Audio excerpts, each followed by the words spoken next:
Hey guys, I'm Vale, which I also go by my in-game name, Depressing Pizza. This is my first review, so I hope you enjoy it. Did you know some people are scared of rodents? They sometimes squeak. They're in millions of households. And oh hey, there's one right here. A mouse. But specifically, today I'm here to do a brief long-term review of the Mionix Avior 7000, which is also the same as its sister, the Avior SK Edition. The reason why I chose to review this mouse is for a few reasons. It's catered to claw grippers, it has an outstanding optical sensor that is also centered, ambidextrous, not overly heavy at 100 grams, it has big, wide feet, low liftoff distance, no positive or negative acceleration, no angle snapping, and a very straightforward mouse utility. The Avior 7K is actually one of the few mice catered towards claw grip. Now, the others being Avior's newer brother, the Mionix Caster, the Zoe FK series, the dated Logitech G9, the Rocat Cone Military, and of course, the Cooler Master Spawn and Zornet. For those that don't know the different styles of gripping mice, there are three basic ones. Palm, where you put your hands on the mouse, generally flat, and caressing the mouse. This is probably the most common mouse grip style. Claw, not the most common of grip styles, but perhaps the most straining of the three basics. The bottom of your palm touches your mouse, while the fingers curl up into a claw shape so you have a firm grip on the mouse. Fingertip grip is where your palm doesn't touch the mouse and you instead control it with the tips of your fingers, hence fingertip. Personally, I'm claw dominant and secondary fingertip grip, though my claw can differ because I have a habit of using my upper palm, which is under the pinky knuckle instead of my lower palm. It all depends on the game and the circumstances, however. My hand size is around 18.5 centimeters from the tip of my middle finger to the edge of my wrist,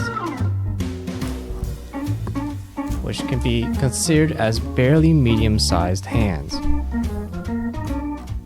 The other reasons why I chose this mouse was because of the sensor, the Pixar 3310. I won't go into that much detail of how good this sensor is, but I would personally consider it the second best sensor in the world currently.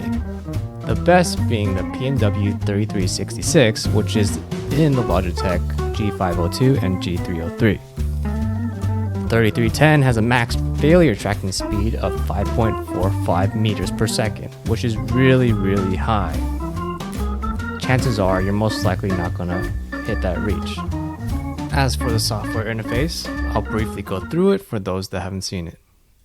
In this section, you'll have your mouse button settings, polling rate, double click settings, scroll speed, and pointer acceleration, which is already disabled by default. In sensor performance, you can change your TPI settings as well as independently separate the X and Y axis. You can also have angle snapping, angle tuning, which I'll mention later on. And on the bottom right, you have pointer speed and liftoff distance. On the bottom left, you have your Surface Quality Analyzer tool, which is basically a way to determine compatibility of a sensor with a mousepad surface. But I generally don't find it necessary or accurate. In color settings, it's pretty much self-explanatory. You can customize the colors of the LEDs in the mouse or turn them off. You can have a solid color or have the colors alternate. But I think the flashiest part is the effects. You have a choice between solid or blinking,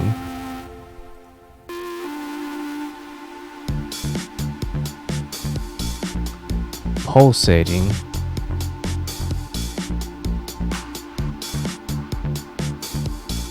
and breathing. Personally, breathing is my favorite. I can't imagine life without breathing. Lastly, you have macro settings. I personally didn't explore this option that much because I don't normally use macros, so I'll just leave it there for the option for those that actually use macros. And that's that. Aside from the support area, it's a no-frills utility. It's very easy to use, and as much as I don't like utilities, this one is probably the best one I've encountered. Now, I've had the Avior for more than a year, and I've put it through enough work that I would normally expect to see problems in mice, whether they be internal or external. Common problems with mice were either the left or right buttons not registering, wear of the exterior coating, or wear of the rubber grips, usually on the sides, but in this case we don't have a side grip. Fortunately, in the case of the Avior 7K, none of these problems occurred. That's good. The rubber coating does get dirty rather quickly from the sweat and fingerprints, but due to the nature of the coating, it does become easier to grip when my hands are sweaty from heavy gaming. Some people may not like the texture, but if you tend to have sweaty hands, this coating may be for you. One of the annoying things about this mice, in general, is cleaning the gunk from the slits and holes that dirt and grime can accumulate in. Fortunately, using the pointed edge of a piece of paper is enough to clean it out. When it comes to the shape, I at first didn't like it coming from a Cooler Master's Hornet. But over time, I find the shape, it was very flexible. Most importantly, helped me from angling my mouse. While angling might not be bad, it did affect my performance when I played on a mouse pad that had different resistances on the Y and X axes. The wide top near the front may be weird for some, but if you angle your hand, it offers enough space to use both the middle click and index fingers to click the right button for right-click intensive games like StarCraft or League of Legends. Fortunately, Mionix utility does have angle tuning to compensate for such habits, as well as independent DPI tuning on the X or Y axis in case you have resistance on the Y and X axis. As for Teflon feet, they have sustained a decent amount of wear over time, most notably the rear Teflon foot. But that is guaranteed to happen regardless of which mouse you use over the year. I'm just glad that the feet are of decent thickness and size, so that the glide is consistent and free of tilting that can occur on mice with small and oddly shaped feet. I'm looking at you, Logitech. The buttons still feel tactile and clicky when I first use the mouse. I personally prefer mice with buttons separated from the shell, mainly because if the buttons are connected to the shell, the actuation pressure is quite different depending on where you hit the button, getting stiffer as you click towards the rear. But with this mouse, surprisingly didn't have trouble finding a sweet spot, as the sweet spot is rather large to click. Since owning the Avior, I've never really liked the side buttons for their size and positioning. It would usually annoy me whenever I hit them with my ring or pinky finger. However, I've learned to live with them, and I'm so glad this mouse hasn't acquired any squeaking. I had an encounter with the new Cooler Master's Hornet 2, and both the mouse and its replacement had terrible squeaking.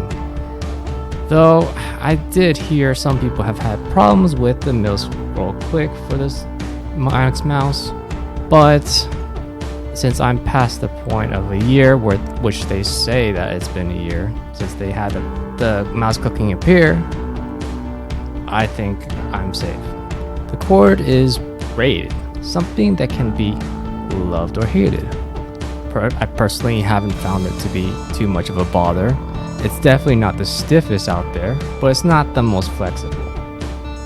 The sensor has held up well, though the 3310 sensor does have a small bit of smoothing.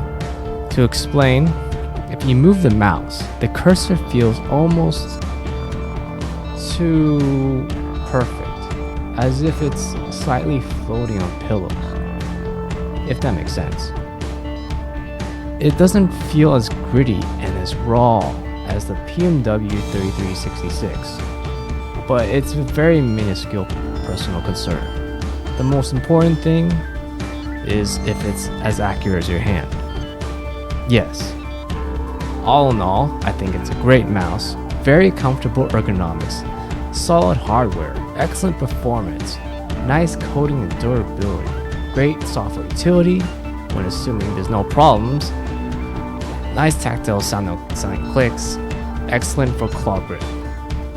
Though it does have negative marks for the side buttons being obtrusive, the easiness to cover the mouse with fingerprints, some potential software utility problems, and questionable problems with the middle mouse click in a few cases online. Time for my score. Now, I will give this a 4 out of 5. Solid performer for claw grip with premium feel. Great for mousing around the desk. If you enjoyed or found this video informational, please click like and subscribe. Be sure to check out our other videos on our channel every week. Thanks for watching.